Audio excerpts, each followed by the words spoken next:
দেখো না গাইস, আমার টুকিটাকি রান্নাঘরে আপনাদের সবাইকে স্বাগত। তো আমি আজকে আমার বাগানে আসছি মরিচ পাড়তে। তো মরিচগুলো, অনেকগুলো মরিচ হয়েছে, কিন্তু সবগুলো আমি পারবো না। যেগুলো আর কি খাওয়ার উপযোগ্য হয়েছে সেগুলো আমি পেরে নিব। আর আমি ভাত দিয়ে খাওয়ার জন্য এই মরিচগুলো ফেভার করবো। এগুলি অনেক বেশি মজা, মানে একবারে ঝাল বেশিও না আবার ঝাল কমও না, মানে ভাত দিয়ে খাওয়ার জন্য একবারে পারফেক্ট একটি মরিচ। তো আমি এখান থেকে দুটো মরিচ ছিঁড়ে নিব। দেখুন, বাতিটাই কিন্তু টিপতে হবে, আবার ফোলাটা ছিঁড়বেন না। কিভাবে বুঝবেন? এই দেখুন, এইভাবে চাপ দিবেন। যদি আপনার মনে হয় যে এটা হ্যাঁ হয়ে গেছে খাওয়ার উপযুক্ত, তখন আপনি পারবেন। দেখুন, আমার দুইটাই লাগবে, আর বেশি নিব না, শুধু শুধু ওয়েস্ট করে লাভ নেই।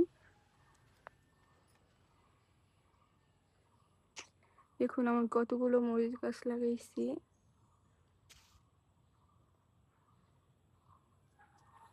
টাটা, বাই বাই, আল্লাহ হাফেজ। সবাই ভিডিওতে লাইক কমেন্ট শেয়ার দিয়ে পাশে থাকবেন। ধন্যবাদ। Thanks for watching.